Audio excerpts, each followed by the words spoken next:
नमस्कार, कैसे हैं आप लोग। मैं शैलेंद्र प्रजापति जनसेवा केंद्र मरौली के ऑफिशियल यूट्यूब चैनल पर आप सभी का स्वागत करता हूं। आज हमारी चर्चा का विषय था उपसर्ग। उपसर्ग के बारे में हमें आज चर्चा करनी है। पिछले कई वीडियो में जो चर्चाएं हुई थी तो उसमें काफ़ी विद्यार्थियों ने बताया वो नोट नहीं कर पाते हैं, लिख नहीं पाते हैं, इसलिए इस वीडियो में हमने पूरा लिख दिया है। आप नोट कर सकते हैं, स्क्रीनशॉट ले सकते हैं। देखिए, नोट करना जरूरी भी है, याद भी हो जाता है, लेकिन वीडियो को बार बार देखते रहिए। इतना आसान तरीके से, इतने आसान भाषा में, स्वरूप में हम आपको समझा रहे हैं कि उसको रटने की आवश्यकता नहीं है। आप उसे सीख जाएंगे, जान जाएंगे, लेकिन फिर भी आप नोट अवश्य कर लीजिए, नोट बनाते रहिए। और किसी भी चीज़ के बारे में कोई दिक्कत है हिंदी व्याकरण के बारे में, तो आप हमारे चैनल पे जाकर के उस वीडियो को दोबारा देख लीजिए, दोबारा देखते रहिए। और फिर भी अगर कहीं कोई दिक्कत आती है तो हमसे संपर्क कर लीजिए, या हमारे वीडियो के डिस्क्रिप्शन में जाकर के कोई कमेंट लिख दीजिए, हम उसको सुधार कर लेंगे, है ना। देखते हैं, आज विषय है उपसर्ग। उपसर्ग क्या होता है? उपसर्ग, उपसर्ग इंग्लिश में बोलते हैं प्रीफिक्स। प्री माने क्या होता है? प्रीवियस, पहले, है ना। और फिक्स माने फिक्स हो जाना, पहले ही आकर के फिक्स हो जाना, दृढ़ स्थित हो जाना, है ना। इसी तरह उपसर्ग, उप माने पहले, और सर्ग क्या होता है? आकर के स्थित हो जाना। तो उपसर्ग क्या है? किसी भी शब्द के पहले आकर के लगने वाला शब्दांश। कोई छोटा सा शब्दांश है, वो एक शब्द के पहले आकर के लग जाता है और उस शब्द के प्रभाव को बदल देता है ना। शब्द के प्रभाव को बदल देता है। कैसे बदल देता है? जैसे एक मास्क आप लगा लीजिए। मास्क समझते हैं? चेहरा, मुंह पर चेहरा लगा करके लोग जाते हैं, नाटक में देखिए, फिल्मों में देखिए, देखते क्या करते हैं, और एक चेहरा ऊपर लगा लेते हैं और फिर दूसरे को जाकर डराते हैं। तो पहले वो क्या होता है, तुरंत डर जाता है, अरे, और फिर बाद में उसे समझ में आता है, अरे ये तो ये है ना। तो इसी तरीके से ये एक प्रकार का चेहरा है। शब्द के आगे लगने वाले शब्द, यानी शब्द के पहले उसमें लग करके उसके प्रभाव को बदल देते हैं, है ना। कैसे बदल देते हैं?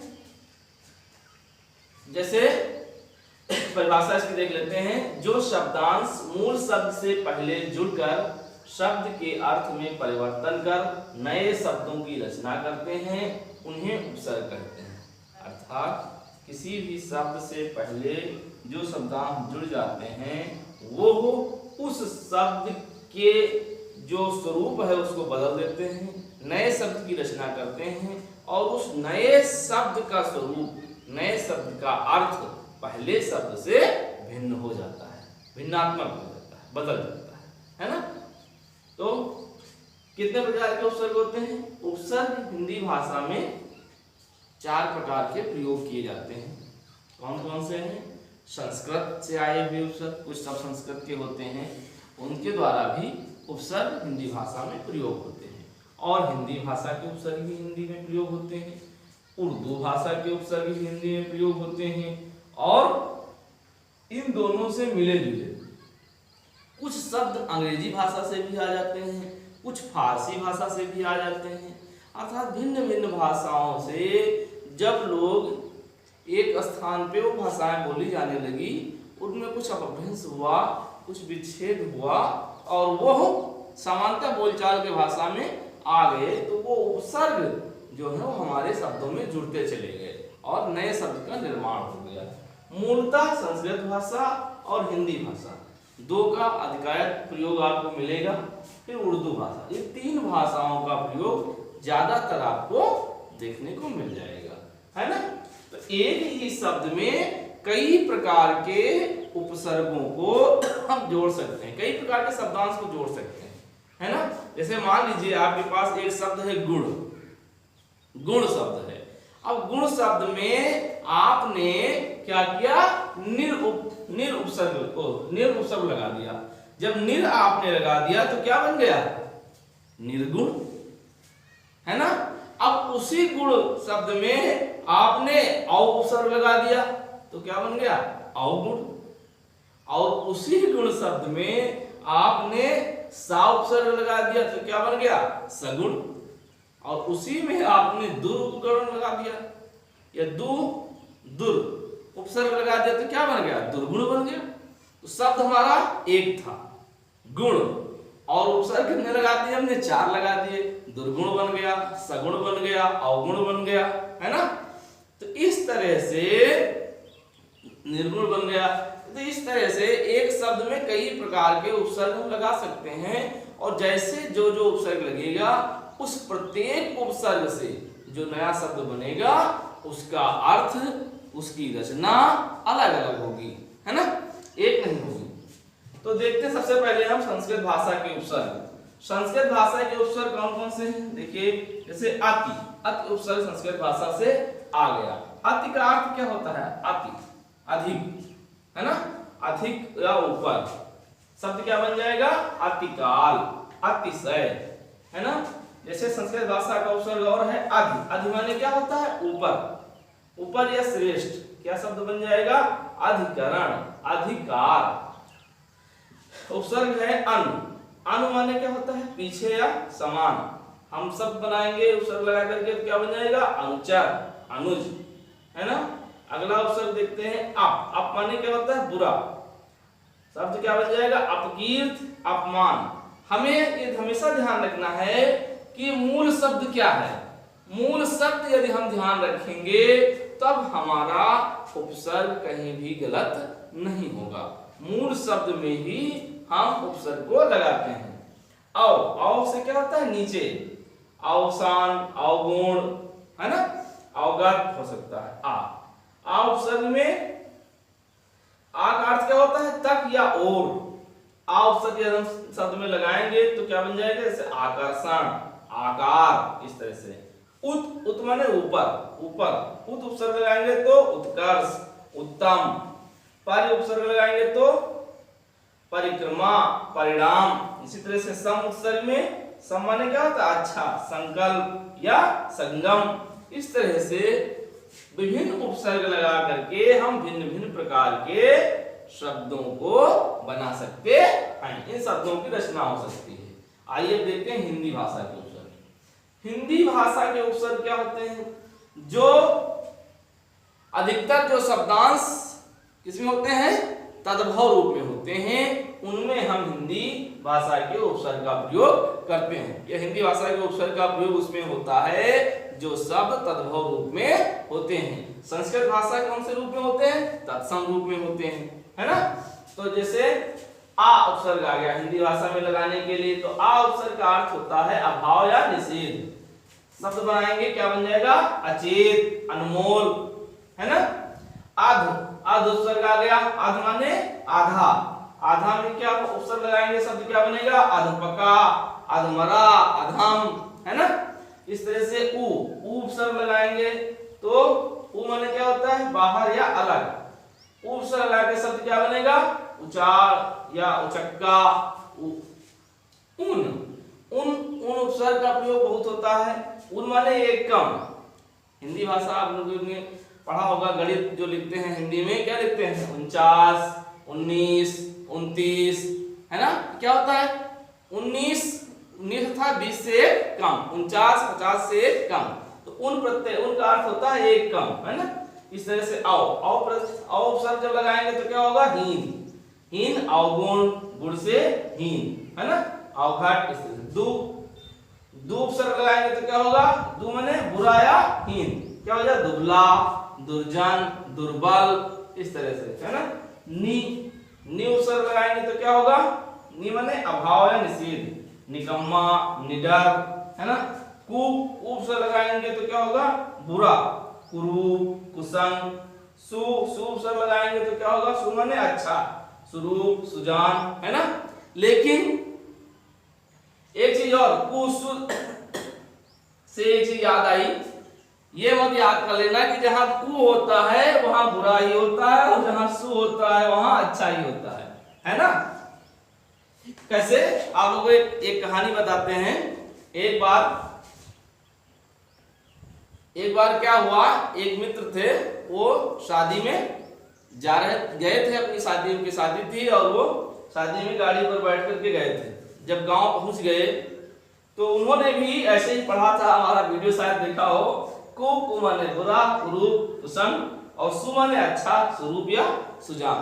इतना पढ़ा था तो उनके दिमाग में इतनी बात याद थी, कु बुरा होता है और सु अच्छा होता है। अब पहुंचे शादी के लिए, जब द्वार पे पहुंच गए तो औरतें गांव की आती हैं, घर वाले आते हैं, पूजा वगैरह करते हैं, सब करते हैं। तो वहाँ प्रथा थी, जो दुल्हा आता था कुंवर जी बोलते थे, कुंवर जी। तो वो उन्होंने कहा कुंवर जी आ गए, कुंवर जी आ गए, कुंवर जी आ गए।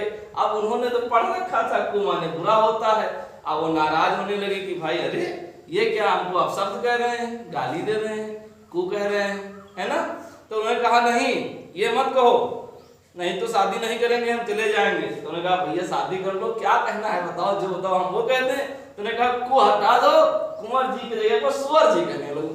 अब बताइए क्या है सुचिता, है ना। तो ये हमेशा ध्यान रखना, इनका प्रयोग शब्द पर होता है, शब्द के आधार पर होता है, किसी व्यक्ति पर नहीं हो सकता है ना। तो कुंवर जी को सुअर जी बना दिया, ये याद रखना है ना। चलिए आगे देखते हैं उर्दू भाषा का प्रयोग। उर्दू भाषा में क्या होता है, उर्दू भाषा में जो शब्द आते हैं वो उर्दू भाषा से लिए गए हैं। उर्दू भाषा के उपसर्गों को उसी प्रकार से हम हिंदी भाषा में प्रयोग करते हैं, जिस प्रकार से वो उर्दू भाषा में आए थे, उनको उसी तरह से हम हिंदी भाषा में, बोलचाल की भाषा में आ गए और धीरे धीरे वो हिंदी भाषा अपभ्रंश होते हुए, है ना, जो सही रूप था उनका वो बदल गया, थोड़ा बहुत अपभ्रंश हुए और वो हिंदी भाषा में प्रयोग होने लगे। जैसे उपसर्ग आया अल, अल का अर्थ क्या होता है, निश्चित। लोग बोलते हैं ना अलबत्ता, अलबत्ता में ये काम कर सकता था, है ना। तो अल का अर्थ होता है निश्चित और शब्द क्या बनेगा, अलबत्ता। एन, एन का एन ठीक, पूरा, एन वक्त पर, है ना, ठीक। एन वक्त पर पुलिस आ गई, एन वक्त पर चोर भाग गया। इस तरह से कम, कम माने थोड़ा, इसका अर्थ क्या होता है, थोड़ा, कम उम्र, कमजोर। देखते हैं खुश, खुश माने क्या होता है, कोई खुशी होता है तो अच्छा, अच्छा था खुशबू। गैर, गैर का प्रयोग बहुत होता है, गैर माने भिन्न, दूसरा, क्या होता है, गैर मुल्क, कोई दूसरा मुल्क है। गैर हाजिर, रोज पढ़ते होगे ना, सर जी हाजिर हैं, प्रेजेंट सर, हाजिर और गैर हाजिर। आप समझ गए कहाँ का शब्द है, उर्दू भाषा का शब्द है। इसमें उपसर्ग कौन सा लगा हुआ है, गैर उपसर्ग लगा हुआ है ना। दर, दर माने में, दर असल, दरखास्त, है ना। फिल, फिल माने मैं, फिलहाल, कहते फिलहाल मैं जाने वाला हूं। बद, बद माने बुरा, बदकिस्मत, बदनाम। बा, बा माने साथ, साथ मतलब बाकायदा। बिल, बिल माने भी होता है साथ, बिल्कुल। और हर, हर बहुत प्रयोग होता है, हर माने प्रत्येक, हर रोज, हर साल, हर दिन, हर पल, बोलते ना हम लोग, बराबर ज्यादातर भाषा प्रयोग होता रहता है। हर दिन वो काम करेगा, हर पल ये काम करता रहता है, हर समय ये काम मत करो, है ना। तो इस तरह से बोलते रहते थे। ये सारे शब्द हमारे कहाँ के थे, उर्दू भाषा के शब्द थे, है ना। तो विभिन्न भाषाओं से जो शब्द अपभ्रंश हुए, अपभ्रंश हो करके वो हिंदी भाषा में, बोलचाल की भाषा में आ गए। बोलचाल की भाषा में आने पर उन्हें हिंदी भाषा ने अपना लिया और वो हिंदी भाषा के शब्द में परिवर्तित हो गए, है ना। इस प्रकार से और भी बहुत से उपसर्ग हैं जो छूट गए हैं थोड़े बहुत, इसी तरह से उन्हें याद करना है। ये हमेशा ध्यान रखना है कि हमारा जो उपसर्ग है वो हिंदी भाषा के जो शब्द हैं उन मूल शब्द के पहले लगेगा। अगर पीछे लग गया तो उपसर्ग नहीं है, पीछे लग गया तो क्या होगा, प्रत्यय होगा। आप पिछले अध्याय में पढ़ लेना, देख लेना, जो पीछे लगते हैं उन्हें प्रत्यय बोलते हैं और जो आगे लगते हैं वो उपसर्ग होते हैं, है ना। ध्यान रखना, नहीं ध्यान आ रहा है तो आप एक दोहा याद कर लीजिए, आपको याद हो जाएगा तुरंत। मास्क बना है आज उपसर्ग, छुपा लिया है शब्द के डर को, शब्द के अर्थ को बदल दिया, भा गया व्याकरण के मन को। है ना, मास्क बना है, मास्क का अर्थ क्या होता है? मास्क कहाँ लगाते हैं? चेहरे के ऊपर।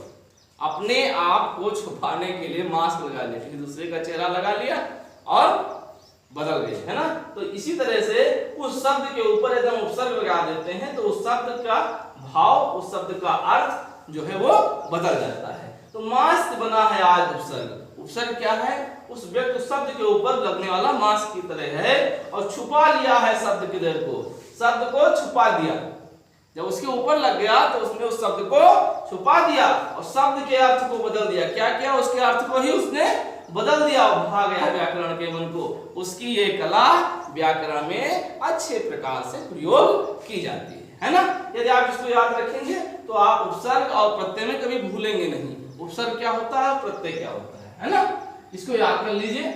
और इसके बाद इन जो समस्त जो उपसर्ग हैं इनको भी याद कर लीजिए, है ना। आपको दिक्कत होगी तो बताना, है ना, डिस्क्रिप्शन में लिख देना। तो जो इतने उपसर्ग हैं इनको भी मैं दोहे में ही बना दूंगा, दोहे के रूप में बना दूंगा और आप दोहा याद कर लीजिए, आपको सारे उपसर्ग याद हो जाएंगे। कहीं भी कुछ भी रटने की आवश्यकता नहीं है। मैं फिर एक बार कहूंगा कि आप लोग रटने के ऊपर ध्यान मत दीजिए, समझिए, पढ़िए और उसको समझिए। समझने के लिए क्या करना है? आपको इस वीडियो को बार बार देखना है। 2-3 बार एक वीडियो देखोगे तो एक एक चीज आपकी समझ में आ जाएगी। इसीलिए हमने दोहे के रूप में सारी चीजों को बना दिया है कि कहीं कोई दिक्कत हो, काव्य रूप में आप याद करते रहिए। घर में गाना गुनगुनाते ही रहते हैं, फिल्मी गाना गुनगुनाते हैं, सब करते हैं, तो अपना ये गाना भी गुनगुना लीजिए, ये दोहा भी याद कर लीजिए, है ना। आपका दोहा भी हो जाएगा, आपका गीत भी हो जाएगा और आपका व्याकरण भी याद हो जाएगी। कोई भी पेपर आसानी से आप हल कर सकते हैं, है ना। चलिए, खैर अगर कोई दिक्कत हो व्याकरण के बारे में तो आप लगभग हमने 13-14 वीडियो इस व्याकरण के ऊपर डाल दिए हैं। आप पीछे हमारे चैनल को खोल करके उन वीडियो के बारे में, उस व्याकरण के बारे में जान सकते हैं। अन्य जो है वो आगे आपको मिलते रहेंगे, है ना। और इसके साथ एक क्विज भी डाली गई है जिसमें आप परीक्षा दे करके अपने मूल्यांकन कर सकते हैं कि अभी तक हमने कितना सीखा हिंदी व्याकरण के बारे में, आपने अभी तक कितना सीखा।